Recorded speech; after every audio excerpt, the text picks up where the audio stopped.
मछली और अंगूठी। एक बार की बात है, उत्तरी देश में एक शक्तिशाली सरदार रहता था जो एक महान जादूगर था और भविष्य देख सकता था।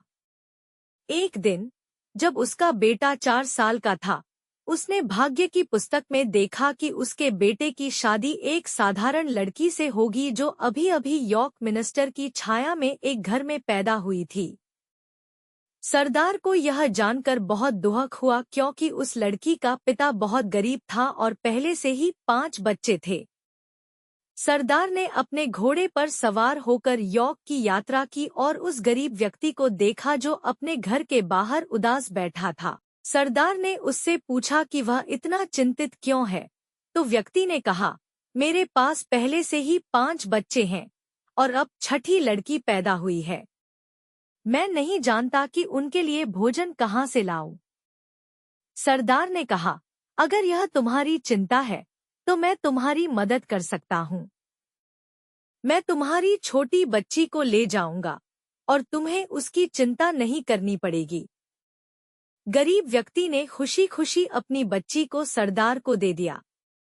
लेकिन जब सरदार नदी के किनारे पहुंचा तो उसने उस छोटी लड़की को नदी में फेंक दिया और अपने महल की ओर चला गया। पर वह छोटी लड़की डूबी नहीं। उसके कपड़ों ने उसे कुछ समय तक तैरने में मदद की और वह नदी में बहती रही जब तक कि एक मछुआरे की झोपड़ी के पास किनारे पर नहीं पहुंच गई। मछुआरे ने उस पर दया की और उसे अपने घर ले गया, जहां वह 15 वर्ष की उम्र तक रही और एक सुंदर लड़की बन गई। एक दिन सरदार शिकार करने निकला और मछुआरे की झोपड़ी पर रुका। जब उसने लड़की को देखा तो उसने उसका भाग्य देखने का निश्चय किया। जब लड़की ने बताया कि वह नदी में बहकर यहाँ आई थी, तो सरदार समझ गया कि वह वही लड़की थी जिसे उसने नदी में फेंक दिया था। सरदार ने लड़की को एक पत्र दिया और कहा कि उसे स्कारबरो में उसके भाई को देना है, जिससे उसका भविष्य सुरक्षित हो जाएगा। लेकिन उस पत्र में लिखा था, प्रिय भाई, इस लड़की को तुरंत मार दो। लड़की यात्रा पर निकल पड़ी, लेकिन रात में चोरों के एक समूह ने उसे पकड़ लिया और उसके पास से पत्र ले लिया। जब उन्होंने पत्र पढ़ा तो उन्हें सरदार की क्रूरता पर गुस्सा आया।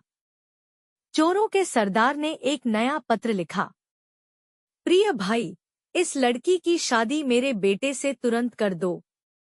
जब लड़की स्कारबरो पहुंची तो सरदार के भाई ने उसी दिन उसकी शादी अपने बेटे से करा दी। कुछ दिनों बाद सरदार को पता चला कि वही भाग्य जो उसने टालने की कोशिश की थी, सच हो गया।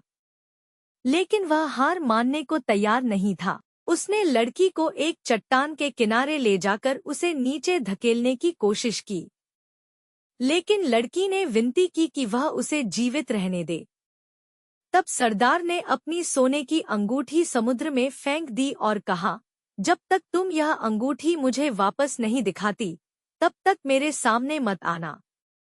लड़की ने वर्षों तक सफर किया और आखिरकार एक महल में रसोई में काम करने लगी। एक दिन उसी महल में सरदार अपने भाई और बेटे के साथ आया। लड़की ने छिपने की कोशिश की, लेकिन उसे एक बड़ी मछली साफ करने का काम मिला। जब वह मछली के अंदर देख रही थी तो उसे कुछ चमकता हुआ दिखाई दिया। वह सरदार की सोने की अंगूठी थी। जब रसोइया को बुलाया गया तो लड़की ने अंगूठी अपने हाथ में पहनकर दरबार में प्रवेश किया। सरदार ने उसे देखा और समझ गया कि भाग्य को कोई नहीं बदल सकता। उसने लड़की को अपनी असली बहू के रूप में स्वीकार किया और वे सभी खुशी से रहने लगे।